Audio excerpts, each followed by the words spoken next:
ನಮಸ್ಕಾರ, ಸುಸ್ವಾಗತ ಎಲ್ರಿಗೂ ಈ ಕಾರ್ಯಕ್ರಮಕ್ಕೆ. ಈ ಕಾರ್ಯಕ್ರಮ such ಹೋಂಗೆ ಸಪ್ನೆ.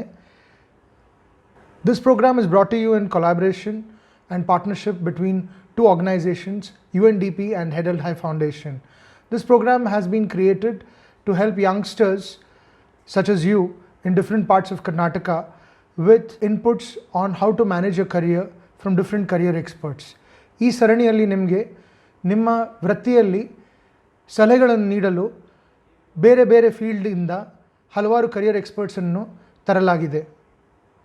I, Shravan Shetty, am a career coach and have been coaching youngsters and youth across Karnataka and India for the past decade. First step, ನೀವು resume submit ಮಾಡ್ತೀರಿ. ಸೆಕೆಂಡ್ ಸ್ಟೆಪ್, ನಿಮ್ಮನ್ನು ಇಂಟರ್ವ್ಯೂ ಕರೀತಾರೆ. ಈ ಇಂಟರ್ವ್ಯೂಯಲ್ಲಿ ನಿಮ್ಮ ರೆಸ್ಯೂಮೆಗೆ ಸಂಬಂಧಪಟ್ಟು ಹಾಗೂ ಯಾವ ಜಾಬಿಗೆ ನೀವು ಅಪ್ಲೈ ಮಾಡಿದ್ದೀರಿ ಅದಕ್ಕೆ ಸಂಬಂಧಪಟ್ಟು ಪ್ರಶ್ನೆಗಳನ್ನು ಕೇಳ್ತಾರೆ. So let's explore this further. ಮೊದಲನೇ ಪ್ರಶ್ನೆ ಏನಂದರೆ, ಇಂಟರ್ವ್ಯೂದು ಉದ್ದೇಶ ಏನು, ಯಾಕೆ ಇಂಟರ್ವ್ಯೂ ಮಾಡ್ತಾರೆ? ಈಗ ಇಂಟರ್ವ್ಯೂಯಲ್ಲಿ ಏನಾಗುತ್ತೆ ಅಂದರೆ, ಅವ್ರು ಮೊದಲು ನಿಮ್ಮ ರೆಸ್ಯೂಮೆ ನೋಡಿರ್ತಾರೆ. ರೆಸ್ಯೂಮೆ ನೋಡಿಬಿಟ್ಟು ಈ ಒಂದು ಕೆಲಸವನ್ನು, ಈ ಒಂದು ಉದ್ಯೋಗವನ್ನು ಈ ವ್ಯಕ್ತಿ ಮಾಡಬಲ್ಲಲ್ಲ ಅಂತ ನೋಡ್ತಾರೆ. ಅದನ್ನು ಅವರು ಡಿಸೈಡ್ ಮಾಡಿದ ನಂತರ, when they have decided that you are capable for this position, ನಿಮ್ಮನ್ನು ಇಂಟರ್ವ್ಯೂಗೆ ಕರೀತಾರೆ. ಇಂಟರ್ವ್ಯೂಯಲ್ಲಿ ಅವ್ರು ಕೇಳೋದು ಪ್ರಶ್ನೆಯಲ್ಲಿ ಅವ್ರು ಏನು ನೋಡ್ತಾರೆ ಅಂದರೆ, will you fit in to their organisation? ನೀವು ಎಲ್ಲಿ ಕೆಲಸ ಮಾಡಿದ್ದೀರಿ, ಏನು ನಿಮ್ಮ ಬ್ಯಾಕ್ಗ್ರೌಂಡ್ ಇದೆ, ಅದೆಲ್ಲ ಇಟ್ಕೊಂಡು ನಿಮ್ಮ ಆ್ಯಟಿಟ್ಯೂಡ್ ಏನು, ಇಂಟರ್ವ್ಯೂಯಲ್ಲಿ ಅವ್ರು ಕೇಳುವ ಪ್ರಶ್ನೆಗಳಿಂದ ಅವರಿಗೆ ಇದು ತಿಳಿದು ಬರುತ್ತದೆ ನಿಮ್ಮ ಫಿಟ್ಮೆಂಟ್ ಏನಿದೆ ಈ ಸಂಸ್ಥೆಗೆ ಅಂತ. ಈಗ ನಿಮ್ಮ ಮನಸ್ಸಲ್ಲಿ ಪ್ರಶ್ನೆ ಏನಿರುತ್ತದೆ ಅಂದರೆ, ಫಿಟ್ಮೆಂಟ್ ಅಂದರೆ ಏನು ಅಂತ. ಈಗ ಇಬ್ಬರು ಮದುವೆ ಆಗುವಾಗ ಗುಣಗಳಂತ ಇರುತ್ತೆ ಜಾತಕದಲ್ಲಿ. ಅದೇ ರೀತಿ ಈ ರಿಕ್ರೂಟ್ಮೆಂಟ್ ಫೀಲ್ಡಲ್ಲಿ ಅವರು ಕಾಂಪಿಟೆನ್ಸೀಸ್ ಅಥವಾ ಏನು ಗುಣಗಳಿರಬೇಕು ಈ ಒಂದು ವ್ಯಕ್ತಿಗೆ ಈ ಒಂದು ಹುದ್ದೆಯಲ್ಲಿ ಕೆಲಸ ಮಾಡಬೇಕಂತ ಅವರು ಡಿಸೈಡ್ ಮಾಡಿರ್ತಾರೆ. ಅದಕ್ಕೆ ಅನುಸಾರವಾಗಿ ನಿಮ್ಮಲ್ಲಿ ಆ ಗುಣಗಳಿವೆಯಾ, ನಿಮ್ಮ ಎಕ್ಸ್ಪೀರಿಯನ್ಸ್ ಅದಕ್ಕೆ ಕಾಂಪ್ಲಿಮೆಂಟ್ರಿ ಆಗಿದೆಯಾ, ಮ್ಯಾಚ್ ಆಗುತ್ತಾ ಅಂತ ನೋಡ್ತಾರೆ. ಈಗ ಇದೆರಡು ಮ್ಯಾಚ್ ಆದಾಗ ಫಿಟ್ಮೆಂಟ್ ಅಂತ ಹೇಳ್ತೀವಿ, ರಿಕ್ರೂಟ್ಮೆಂಟ್ ಆಗ್ತದೆ. ಸೊ ಅದರಿಂದಾಗಿ ನೀವು ಇಂಟರ್ವ್ಯೂವಿಗೆ ಪ್ರಿಪೇರ್ ಮಾಡಬೇಕು. ಅದು ಪ್ರಿಪ್ರೇಷನ್ ಮಾಡುವಾಗ ನೀವು ಜಾಸ್ತಿ ಸ್ಟ್ರೆಸ್ ತೊಗೊಂಡು ಟೆನ್ಷನ್ ತೊಗೊಂಡು ಪ್ರಿಪೇರ್ ಮಾಡಬೇಕಂತ ಇಲ್ಲ. ಯಾಕಂದರೆ ಇಂಟರ್ವ್ಯೂ ಅಂದರೆ ಸಂಭಾಷಣೆ. ನಮ್ಮ ಜೀವನದಲ್ಲಿ ನಾವು ಯಾವುದೇ ಒಂದು ಏರಿಯಾದಲ್ಲಿ ನಾವು ಕೆಲಸ ಮಾಡುವಾಗ, ಯಾವುದೇ ಹುದ್ದೆಯಲ್ಲಿ ನಾವು ಹೋದಾಗ, ಕ್ಲೈಂಟ್ಸ್ ಇರ್ಬೋದು ಅಥವಾ ನೀವು ಅದೇ ಒಂದು ಸಂಸ್ಥೆಯಲ್ಲಿ ನೀವು ಕೆಲಸ ಮಾಡ್ತಾ ಇರ್ಬೋದು, ಎಲ್ಲ ಸಂಭಾಷಣೆ ಅಲ್ಲೇ ಇರ್ತದೆ. ಇಂಟರ್ವ್ಯೂ ಅಂದರೆ ಸಂದರ್ಶನ ಅಂದರೆ ಸಂಭಾಷಣೆ. ಆದರೆ ಈ ಸಂಭಾಷಣೆಯಲ್ಲಿ ಯಾರು ನಿಮ್ಮನ್ನು ಸೆಲೆಕ್ಟ್ ಮಾಡ್ತಾರೆ ಅವರು, ನೀವು ಆ ಸಂಭಾಷಣೆಯಲ್ಲಿ ಆ ಪೊಸಿಷನಿಗೆ, ಆ ಹುದ್ದೆಗೆ ನಿಮ್ಮಲ್ಲಿ ಅರ್ಹತೆ ಇದೆಯಾ ಅಂತ ನೋಡ್ತಾರೆ. ಆ ಅರ್ಹತೆಯನ್ನು ನೀವು ಕಮ್ಯುನಿಕೇಟ್ ಮಾಡಬೇಕು. ನಿಮಗೆ ಮೊದಲು ಬರೋ ಪ್ರಶ್ನೆ ಅಂದರೆ, tell me something about your self. ನೀವು ನಿಮ್ಮ ಬಗ್ಗೆ ನಿಮ್ಮನ್ನು ನೀವೇ ಇಂಟ್ರೊಡ್ಯೂಸ್ ಮಾಡಿ ಅಂತ ಹೇಳ್ತಾರೆ. ಈಗ ಈ ಒಂದು ಪ್ರಶ್ನೆಯಲ್ಲಿ ನೀವು ಏನು ಫೋಕಸ್ ಮಾಡಬೇಕಂದ್ರೆ, ಈ ಇಂಟ್ರಡಕ್ಷನ್ ಅಲ್ಲಿ ನೀವು 2-3 ಸೆಂಟೆನ್ಸಲ್ಲಿ ನೀವು ನಿಮ್ಮ ಹೆಸರು, ನಿಮ್ಮ ವ್ಯಕ್ತಿತ್ವ ಏನು, ಮತ್ತು ಆ ವ್ಯಕ್ತಿತ್ವದಲ್ಲಿ ಮತ್ತು ನೀವೇನು ಮಾಡಿದ್ದೀರಿ ಅದರಲ್ಲಿ ಈ ಹುದ್ದೆಗೆ ಏನು ಕನೆಕ್ಷನ್ ಇದೆ ಅದನ್ನು ನೀವು ಸ್ಥಾಪಿಸಬೇಕು. ಕೆಲವೊಮ್ಮೆ ಅವರು ಇಂಟರ್ವ್ಯೂವರು ನಿಮಗೆ ಪ್ರಶ್ನೆ ಕೇಳ್ತಾರೆ, ನಿಮ್ಮ ಮನೆಯಲ್ಲಿ ಯಾರಿದ್ದಾರೆ, ನೀವು ಆವಾಗ ನಿಮಗೆ ಒಂದು ಖುಷಿ ಆಗ್ಬೋದು. ಆ ಖುಷಿಯಲ್ಲಿ ನೀವು ನಿಮ್ಮ ಇಡೀ ಸಂಸಾರದ ಬಗ್ಗೆ, ನಿಮ್ಮ ಅಪ್ಪನ ಬಗ್ಗೆ, ನಿಮ್ಮ ಅಮ್ಮನ ಬಗ್ಗೆ, ನಿಮ್ಮ ಫ್ಯಾಮಿಲಿಯಲ್ಲಿ ಯಾರೆಲ್ಲ ಇದ್ದಾರೆ ಅವರೆಲ್ಲರ ಬಗ್ಗೆ ನೀವು ಮಾತಾಡ್ಬೋದು. ಆದರೆ ಅದನ್ನು ನೀವು ಮಾಡಬಾರ್ದು. ಯಾಕಂದರೆ ಏನಾಗುತ್ತೆ ಅಂದರೆ, ಈ ಮಾತುಕತೆಯಲ್ಲಿ ನಿಮಗೆ ಅವರು 15 ನಿಮಿಷ 20 ನಿಮಿಷ ಇರ್ತದೆ ಒಂದು ಇಂಟರ್ವ್ಯೂದು ಟೈಮ್. ಆ ಸಮಯದಲ್ಲಿ ನೀವು ಆ ಹುದ್ದೆಗೆ ಅನುಸಾರವಾಗಿ ನೀವು ಏನು ಮಾಡಿದ್ದೀರಿ ಅಂತ ಅದನ್ನು ನೀವು ವ್ಯಕ್ತಪಡಿಸಬೇಕು. ಈ ರೀತಿ ಅವ್ರ ಪ್ರಶ್ನೆ ಕೇಳಿದಾಗ ನಿಮ್ಮ ಉತ್ತರದಲ್ಲಿ ನೀವು ವೇಗವಾಗಿ ನೀವು ಹೇಳಬೇಕು, ನಮ್ಮ ತಂದೆ ಇದು ಮಾಡ್ತಿದ್ದಾರೆ, ತಾಯಿ ಇದು ಮಾಡ್ತಿದ್ದಾರೆ, ಮತ್ತು ಇಮಿಡಿಯೇಟಾಗಿ ಅಲ್ಲಿಂದ ನೀವು ಒಂದು ಕನೆಕ್ಷನ್ ತೊಗೊಂಡ್ಬಿಟ್ಟು ನೀವು ಹೇಗೆ ಈ ಕಂಪ್ನಿಯಲ್ಲಿ ಕೆಲಸ ಮಾಡಬೇಕಂತ ಇದ್ದೀರಿ, ಈ ಹುದ್ದೆಯಲ್ಲಿ ನಿಮಗೆ ಇಂಟ್ರೆಸ್ಟ್ ಇದೆ ಅಂತ ನೀವು ಅದನ್ನು ಸ್ಥಾಪಿಸಬೇಕು. ನೀವು ಕೇಳಿರ್ಬೋದು, first impression is the best impression, first impression is the lasting impression ಅಂತ. ಇದರ ಅರ್ಥ ಏನಂದರೆ, ನಿಮ್ಮನ್ನು ಅವರು ಫಸ್ಟ್ ಟೈಮ್ ನೋಡಿದಾಗ ನೀವೇನು ಇಂಪ್ರೆಷನ್ನ ಅವ್ರ ಮೇಲೆ ಮಾಡ್ತೀರಿ ಅದು ಇರುತ್ತದೆ ಅಂತ. ಈಗ ನೀವು ಒಂದು ಇಂಟರ್ವ್ಯೂ ರೂಮ್ ಎಂಟರ್ ಆಗುವಾಗ ನೀವು ನೀಟಾಗಿ ಡ್ರೆಸ್ ಮಾಡ್ಕೊಂಡಿದ್ರೆ, ನಿಮ್ಮ ಉಡುಪು ಫಾರ್ಮಲ್ ಡ್ರೆಸ್ ಹಾಕ್ಕೊಂಡು ನೀವು ಆ ಇಂಟರ್ವ್ಯೂ ರೂಮ್ ಎಂಟರ್ ಆದಾಗ ಅವ್ರಿಗೇನು ಅನಿಸುತ್ತೆ ಅಂದರೆ, ನೀವು ಸಹ ತುಂಬ ನೀಟಾಗಿ ನಿಮ್ಮ ಕೆಲಸ ಮಾಡ್ತೀರಿ, ಆರ್ಗನೈಸ್ಡಾಗಿ ಕೆಲಸ ಮಾಡ್ತೀರಿ ಅಂತ. ನೀವು ಅಸ್ತವ್ಯಸ್ತವಾಗಿ ಡ್ರೆಸ್ ಮಾಡ್ಕೊಂಡಿದ್ರೆ ಅಥವಾ ನೀವು ಹೆಡ್ ಟು ಟೋ ನಿಮ್ಮನ್ನು ನೋಡಿದಾಗ ನಿಮ್ಮಲ್ಲಿ ನೀವು ನೀಟಾಗಿ ಇಲ್ದಿದ್ರೆ ಅವ್ರಿಗೇನು ಅನಿಸುತ್ತೆ ಅಂದರೆ ನೀವು ನೀಟಾಗಿ ಕೆಲಸ ಮಾಡೋದಿಲ್ಲ ಅಂತ. ನಿಮ್ಮ ಫೀಲ್ಡಿಗೆ ಅನುಸಾರವಾಗಿ, ಆ ಹುದ್ದೆಗೆ ಅನುಸಾರವಾಗಿ ಡ್ರೆಸ್ ಮಾಡಿ. Dress to make an impression which is a right impression ಅಂತ ಹೇಳ್ತೀವಿ.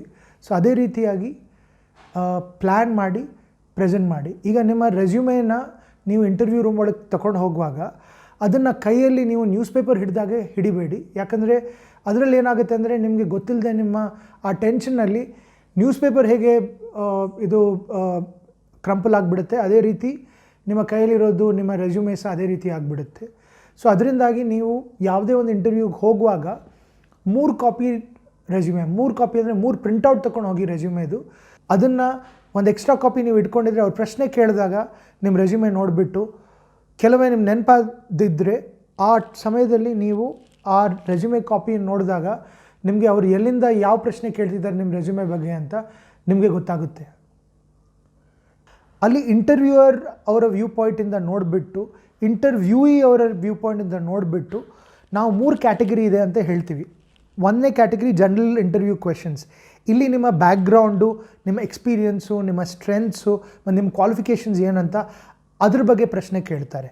ಎರಡನೇ ಸೆಕ್ಷನ್ ಏನಂದರೆ job specific questions. Job specific questions ಅಂದರೆ ನೀವು ಈಗ ಒಂದು ರೋಡ್ ಕಾಂಟ್ರಾಕ್ಟಿಂಗ್ ಕಂಪ್ನಿಯಲ್ಲಿ ಕೆಲಸ ಮಾಡ್ತಾ ಇರ್ಬೋದು, ಅಥವಾ ನೀವು ಸೋಲಾರ್ ಎನರ್ಜಿಯಲ್ಲಿ ನೀವು ಕೆಲಸ ಮಾಡ್ತಾ ಇರ್ಬೋದು, ಅಥವಾ ಒಂದು ಗಾರ್ಮೆಂಟ್ ಮ್ಯಾನುಫ್ಯಾಕ್ಚರಿಂಗ್ ಕಂಪ್ನಿ ಇರ್ಬೋದು. ಈ ಎಲ್ಲ ಹುದ್ದೆಗಳಲ್ಲಿ ನೀವು ಯಾವ ಹುದ್ದೆಗೆ ನೀವು ನಾಮಿನೇಟ್ ಆಗಿದ್ದೀರಿ, ಯಾವ ಹುದ್ದೆಗೆ ನೀವು ಅಪ್ಲೈ ಮಾಡ್ತಾಯಿದ್ದೀರಿ, ಆ ಹುದ್ದೆಗೆ ಸಂಬಂಧಪಟ್ಟು ಅಲ್ಲಿ ದಿನನಿತ್ಯ ನೀವು ಏನು ಕೆಲಸ ಮಾಡಬೇಕು ಅದಕ್ಕೆ ಅನುಸಾರವಾಗಿ ಅದ್ರ ಬಗ್ಗೆ ಅವರು ಕ್ವೆಶನ್ಸ್ ಕೇಳ್ತಾರೆ. ನಿಮಗೆ ಆ ಕೆಲಸದ ಬಗ್ಗೆ ಗೊತ್ತಿದೆಯಾ, ಮಾಹಿತಿ ಇದೆಯಾ, ಎಕ್ಸ್ಪೀರಿಯನ್ಸ್ ಇದೆಯಾ, ಆ ಕೆಲಸ ನಿಮ್ಗೆ ಕೊಟ್ಟರೆ ನೀವು ಆ ಕೆಲಸದಲ್ಲಿ ದಿನನಿತ್ಯ ನಾಳೆಯಿಂದನೇ ನೀವು ಜಾಯ್ನ್ ಆದರೆ ನೀವು ಇಮಿಡಿಯೇಟಾಗಿ ಆ ರೆಸ್ಪಾನ್ಸಿಬಿಲಿಟೀಸನ್ನು ತಗೊಳ್ಬೋದಾ, ಅದರಲ್ಲಿ ನೀವು ಸಕ್ಸಸ್ಫುಲ್ ಆಗಿ ಅದನ್ನು ನೀವು ನೆರವೇರಿಸ್ಬೋದಾ ಅಂತ ನೋಡ್ತಾರೆ. ಈಗ 3ನೇ ಪ್ರಮುಖ ಕ್ಯಾಟಗರಿ ಏನಂದರೆ ಯಾವ ರೀತಿ ಪ್ರಶ್ನೆ ಕೇಳ್ತಾರೆ ಅಂದರೆ ಸಿಚುವೇಷನಲ್ ಇಂಟರ್ವ್ಯೂ ಕ್ವೆಶನ್ಸ್ ಅಂತ ಹೇಳ್ತಾರೆ. ಈ ಸಿಚುವೇಷನಲ್ ಇಂಟರ್ವ್ಯೂ ಕ್ವೆಶನ್ಸ್ ಅಂದರೆ ಇದರಲ್ಲಿ ಅವ್ರು ಕೇಳೋದು ಪ್ರಶ್ನೆ ಹೇಗಿರುತ್ತೆ ಅಂದರೆ, ನೀವು ಕೆಲಸದಲ್ಲಿ ಕೆಲಸ ಮಾಡ್ತಾ ಇರುವಾಗ ಈ ರೀತಿ ಒಂದು ಸಂದರ್ಭ ಬಂದರೆ ನೀವು ಅದನ್ನು ಹೇಗೆ ಹ್ಯಾಂಡಲ್ ಮಾಡ್ತೀರಿ. ಇದು ನಿಮ್ಮ ಜಾಬಿಗೆ ಸ್ಪೆಸಿಫಿಕ್ ಆಗಿ ಸಂಬಂಧಪಟ್ಟಿರ್ಬೋದು, ಅಥವಾ ವ್ಯಕ್ತಿತ್ವದ ಬಗ್ಗೆ.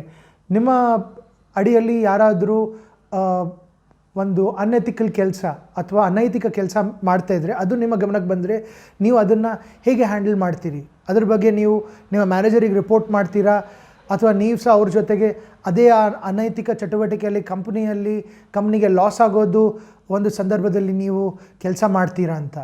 ಸೊ ಈ ಸಿಚುವೇಷನಲ್ ಇಂಟರ್ವ್ಯೂ ಕ್ವೆಶನ್ಸ್ ಅಂತ ಇದನ್ನು ಕರೀತಾರೆ. ಇದರಲ್ಲಿ ನೀವು ಮುಂಚೆ ಮಾಡಿರೋದು ಕೆಲಸಕ್ಕೆ ಸಂಬಂಧಪಟ್ಟಿದ್ದು ಪ್ರಶ್ನೆ ಸಹ ಇರ್ಬೋದು, ಅಥವಾ ಮುಂದೆ ಆಗೋದು ಘಟನೆ ಬಗ್ಗೆ ಸಹ ಇರ್ಬೋದು. ಇದು ತಾಂತ್ರಿಕ ಪ್ರಶ್ನೆ ಸಹ ಇರ್ಬೋದು. ಈ ರೀತಿ ನೀವು ಮೆಷಿನಲ್ಲಿ ಕೆಲಸ ಮಾಡ್ತಾ ಇರುವಾಗ ಆ ಮೆಷಿನಲ್ಲಿ ಏನಾದರೂ ತೊಂದರೆ ಬಂದರೆ ನೀವು ಅದನ್ನು ಹೇಗೆ ಸಾಲ್ವ್ ಮಾಡ್ತೀರಿ, ಅಥವಾ ನೀವೊಂದು DTP ಸಾಫ್ಟ್ವೇರ್ ತಗೊಂಡು ಅದರಲ್ಲಿ ನೀವು ಪ್ರಿಂಟಿಂಗ್ ಮಾಡುವಾಗ ಈ ರೀತಿ ಒಂದು ಅಡಚಣೆ ಬಂದರೆ ನೀವು ಅದನ್ನು ಹೇಗೆ ಸಾಲ್ವ್ ಮಾಡ್ತೀರಿ ಅಂತ ಪ್ರಶ್ನೆಗಳಿರ್ಬೋದು. So this is what we call as situational interview questions. ಈಗ ಈ ಸಿಚುವೇಷನಲ್ ಕ್ವೆಶನ್ ಸಂದರ್ಭಕ್ಕೆ ಅನುಸಾರವಾಗಿರುವ ಪ್ರಶ್ನೆಗಳಂದರೆ, ಈ ಪ್ರಶ್ನೆಯಲ್ಲಿ ನಿಮ್ಮ ಆ್ಯಟಿಟ್ಯೂಡನ್ನು ಚೆಕ್ ಮಾಡ್ತಾರೆ, ನಿಮ್ಮ ನಾಲೆಜನ್ನು ಚೆಕ್ ಮಾಡ್ತಾರೆ, ನಿಮ್ಮ ಸ್ಕಿಲ್ ಸಹ ಚೆಕ್ ಮಾಡ್ತಾರೆ. ಕೆಲವೊಮ್ಮೆ ಅವ್ರ ಪ್ರಶ್ನೆಗಳು ಈ ಸಿನಿಮಾದಲ್ಲಿ ಫ್ಲ್ಯಾಶ್ ಬ್ಯಾಕ್ ಮೋಡಲ್ಲಿ ಇರೋ ಥರ ನಿಮ್ಮ ಪಾಸ್ಟಲ್ಲಿ ನೀವೇನು ಮಾಡಿದ್ದೀರಿ ಆ ಅನುಭವಗಳ ಬಗ್ಗೆ ಅವ್ರ ಪ್ರಶ್ನೆ ಕೇಳ್ತಾರೆ. ಈಗ ನೀವು NCCಯಲ್ಲಿ ಕಾಂಟ್ರಿಬ್ಯೂಷನ್ ಮಾಡಿಬಿಟ್ಟು ರಿಪಬ್ಲಿಕ್ ಡೇ ಪೆರೇಡ್ಗೆ ಹೋಗಿದ್ರಿ ಅಂತ ಹೇಳಿದರೆ ಆ ಅನುಭವದ ಬಗ್ಗೆ ಪ್ರಶ್ನೆ ಕೇಳ್ತಾರೆ. ಅಥವಾ ನೀವು ನಿಮ್ಮ ಜೀವನದಲ್ಲಿ ಯಾವುದಾದ್ರೂ ಕಷ್ಟ ಅನುಭವಿಸಿದರೆ ಆ ಕಷ್ಟನ ನೀವು ಹೇಗೆ ಸಾಲ್ವ್ ಮಾಡಿದ್ದೀರಿ ಅಂತ ನಿಮಗೆ ಪ್ರಶ್ನೆ ಕೇಳ್ತಾರೆ. ನಿಮ್ಮ ಇಂಟರ್ವ್ಯೂಯಲ್ಲಿ ಯಾವುದೇ ಪ್ರಶ್ನೆ ಅವ್ರು ಕೇಳುವಾಗ ಅವ್ರು ಏನು ನೋಡ್ತಾ ಇದ್ದಾರೆ ಅಂದರೆ,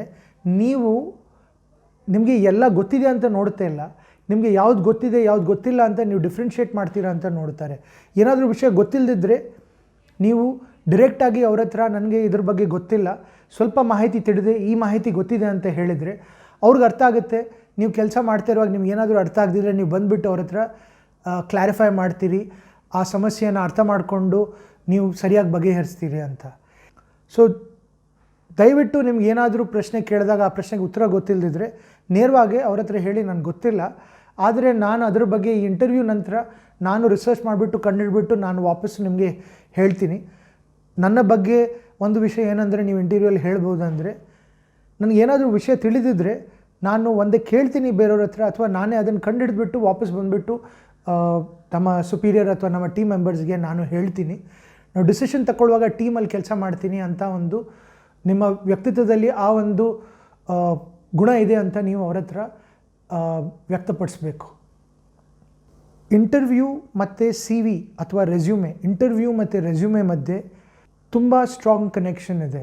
ಇದು ನಿಮ್ಮ ಪಾಸ್ಪೋರ್ಟ್ ಥರ. ಬೇರೆ ದೇಶಕ್ಕೆ ಪಾಸ್ಪೋರ್ಟ್ ಹೇಗೆ ಉಪಯೋಗಿಸ್ತಾರೆ ಅದೇ ರೀತಿ ನೀವು ಈ ಸಂಸ್ಥೆ ಒಳಗೆ ನಿಮ್ಮ ಒಂದು ಜಾಬ್ ಸಿಗಲಿಕ್ಕೆ ಇದು ನಿಮ್ಮ ಪಾಸ್ಪೋರ್ಟ್. ಸೊ ಅದನ್ನು ಕೇರ್ಫುಲ್ಲಾಗಿ ನೋಡ್ಕೊಳ್ಳಿ. ನೀವು ಏನೆಲ್ಲ ಮೆನ್ಷನ್ ಮಾಡಿದರೆ ಅದಕ್ಕೆ ಫಾಲೋಅಪ್ ಕ್ವೆಶನ್ಸ್ ಏನಾದರೂ ಬಂದರೆ ನೀವು ಅದಕ್ಕೆ ಆನ್ಸರ್ ಕೊಡೋದು ಒಂದು ಸ್ಥಿತಿಯಲ್ಲಿರಬೇಕು.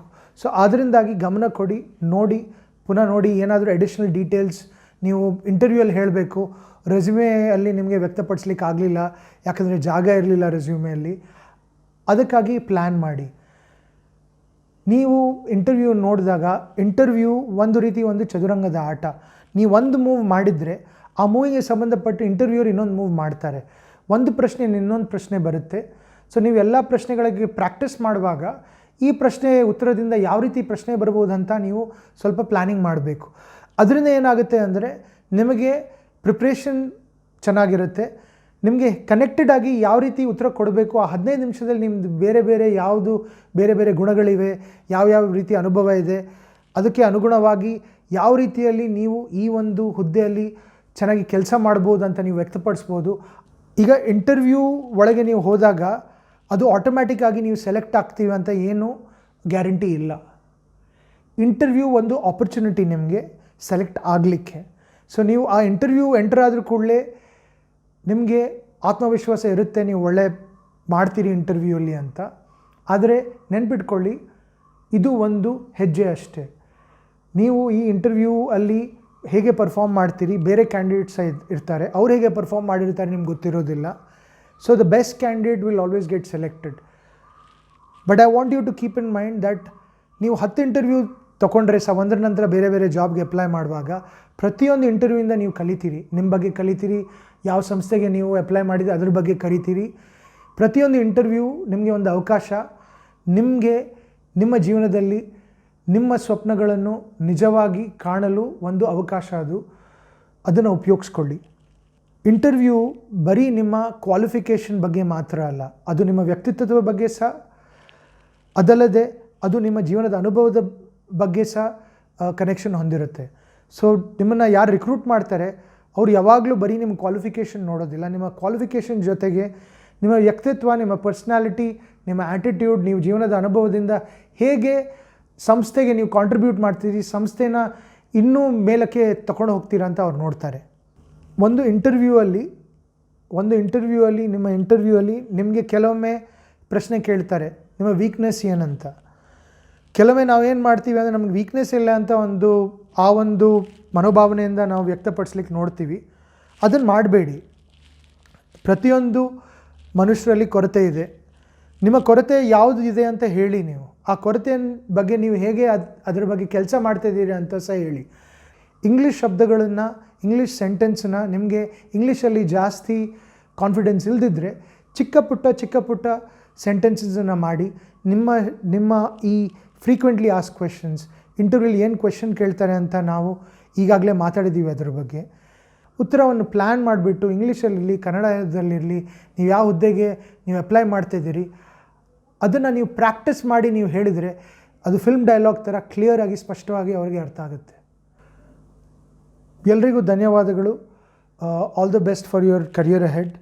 ಈ ಇಂಟರ್ವ್ಯೂ ಕಾರ್ಯಕ್ರಮದಿಂದ ನೀವು ಇಂಟರ್ವ್ಯೂ ಬಗ್ಗೆ ತಿಳಿದುಕೊಂಡಿದ್ದೀರಿ. ಈ ಒಂದು ವಿಡಿಯೋ ನೀವೇನು ವೀಕ್ಷಿಸ್ತಿದ್ದೀರಿ ಆ ಡಿಸ್ಕ್ರಿಪ್ಷನ್ನಲ್ಲಿ ಕಾಂಟ್ಯಾಕ್ಟ್ ಡೀಟೇಲ್ಸ್ ಇದೆ, ಗೂಗಲ್ ಫಾರ್ಮ್ಸ್ ಇದೆ. ನೀವು ಅದನ್ನು ಉಪಯೋಗಿಸಿ ನಮ್ಮನ್ನು ನೀವು ಕಾಂಟ್ಯಾಕ್ಟ್ ಮಾಡ್ಬೋದು, ನಿಮ್ಮ ಡೌಟ್ಸನ್ನು ನೀವು ಕ್ಲಿಯರ್ ಮಾಡ್ಕೊಳ್ಬೋದು. I wish you all the best. They say that success occurs when preparation meets opportunity. ವಿಜಯ ನಿಮ್ಮದಾಗುತ್ತೆ. ಪ್ರಿಪೇರ್ ಮಾಡಿ, ಅವಕಾಶ ಸಾಕಷ್ಟು ನಿಮಗೆ ಬರ್ತಾ ಇದೆ, ಈ ವರ್ಷದಲ್ಲಿ ಬರ್ತಾ ಇರುತ್ತೆ. All the best.